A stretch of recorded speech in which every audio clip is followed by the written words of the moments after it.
प्रिय विद्यार्थियों, केशवदास जी की रामचंद्रिका के अध्ययन की इस श्रृंखला में आज सीता दर्शन व सीता हनुमान संवाद पर चर्चा करेंगे कि किस तरह से जब हनुमान जी लंका में सीता जी का समाचार लेने के लिए पहुंचते हैं और किस तरह से उनके जब दर्शन करते हैं तो किस तरह की उनको अनुभूति होती है सीता को देखकर, वो सब सीता दर्शन में वर्णित किया गया है। और फिर जब वो सीता जी से किस तरह से संवाद करते हैं, उन सब का इन पदों में सुंदर चित्रण बन पड़ा है। तो पहले हम इनको पढ़ते हैं और फिर इनकी व्याख्या करेंगे। सीता दर्शन, जो कि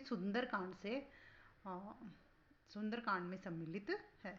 सीता दर्शन कि किस तरह से सीता जी वहाँ लंका में अशोक वाटिका में बैठी हुई है। धरे एक बेनी मिली मैल सारी, मृणाली मानो पंख सो काढ़ी डारी, सदा राम नाम ररे दीन बानी, चहूँ और है राक्षसी दुखदानी। कि किस तरह से हनुमान जी सीता जी को देख रहे हैं कि सीता जी किस स्थिति में है वहाँ, और वो अशोक वाटिका में किस तरह से बैठी हुई है। धरे एक बेनी, धरे यानी धारण कर रखी है एक एक बेनी चोटी, कि सीता जी ने एक साधारण चोटी बना रखी। मिली मैल सारी, और जो उनकी साड़ी जो उन्होंने पहन रखी है वो मैली हो चुकी है, यानी उन्होंने मैली साड़ी धारण कर रखी। मृणाली मनो पंख सो काढ़ी डारी, मृणालिनी कमलनी, मानो पंख कीचड़ से, सो काढ़ी निकाल करके डारी डाल दी। सीता जी को देखकर ऐसा लग रहा है कि जैसे कमलनी को पानी और कीचड़ से बाहर निकाल कर डाल दिया हो। और जब जो कमलनी की जो हालत होती है, वही स्थिति सीता जी की उस समय हो रही थी। कि जिस तरह से अगर मछली को पानी से अलग कर दिया जाए, तो जिस तरह से मछली बाहर निकलने पर और धरती पर उसको डालने पर जब वो तड़पती है, तो उसी तरह से सीता जी की भी उस समय वही स्थिति हो रही थी। सदा राम नाम ररे दीन बानी, सदा हमेशा राम नामे, राम का नाम, ररे रटे, दीन गरीब, वाणी वाणी, यानी वो हमेशा धीरे धीरे और राम नाम रट रही थी। सीता जी बड़ी ही दीन व्याकुल वाणी में और राम का नाम रट रही थी। चहु ओर है राक्षसी दुखदानी, चहु चारों ओर, राक्षसी राक्षसी दुखदानी दुख देने वाले, और उनको दुख देने के लिए उनके चारों ओर राक्षसी विराजमान है। उनको दुख देने के लिए वहाँ अशोक वाटिका में चारों तरफ या उनके चारों तरफ राक्षसिनी बैठी हुई है। अब दूसरे पद में किस तरह से उनका सीता जी का वर्णन किया है कि किस तरह से वो जैसे चंद्रमा को राहु घेर लेता है, उसी तरह से किस तरह से उनको राक्षसी घेर कर बैठी।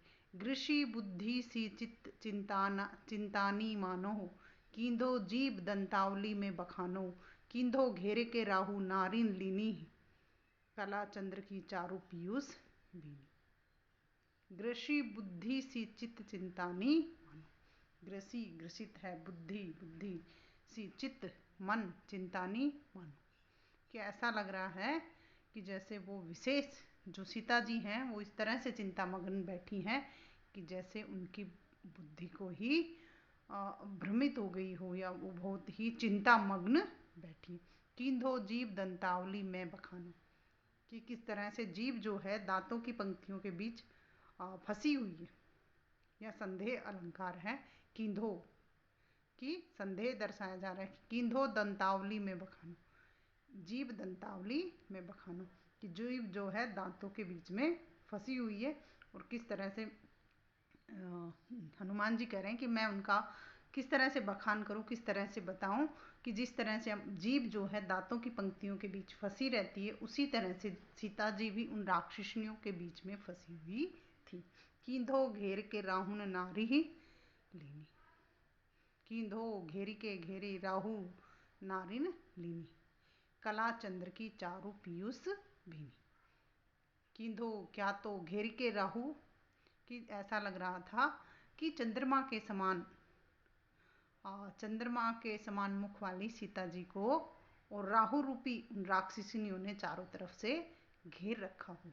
कला चंद्र की चारों पीयूष भीनी, पीयूष का अर्थ होता है अमृत, यानी ऐसा लग रहा था कि जो चंद्रमा की जो कला के समान जो सीता जी का मुख है उसको राक्षसियों ने राहु के समान चारों तरफ से घेर रखा है।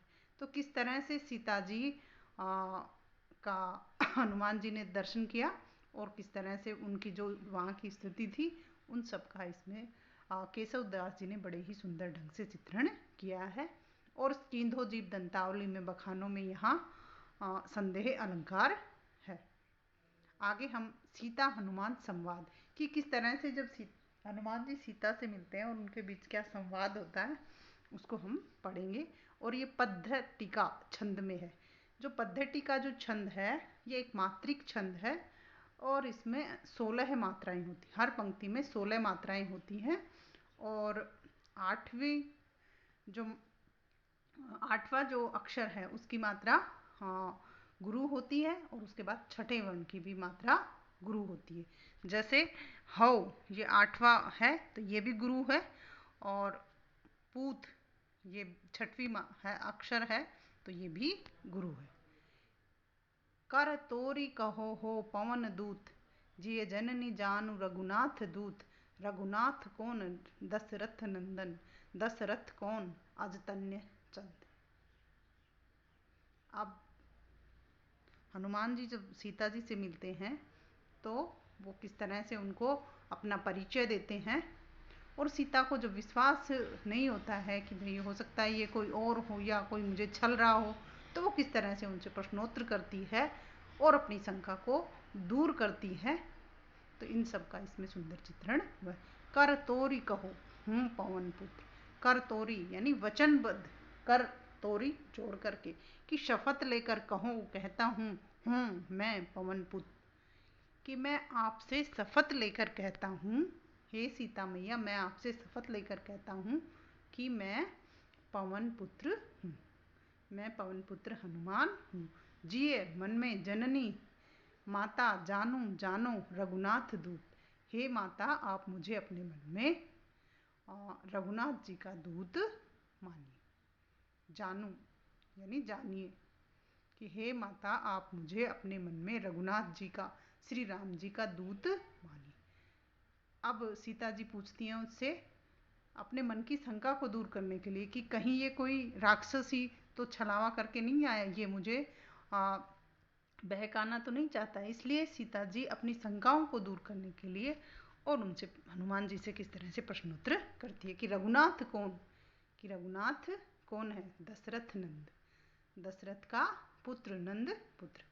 अब आगे सीता जी फिर पूछती हैं कि दशरथ कौन, दशरथ कौन है।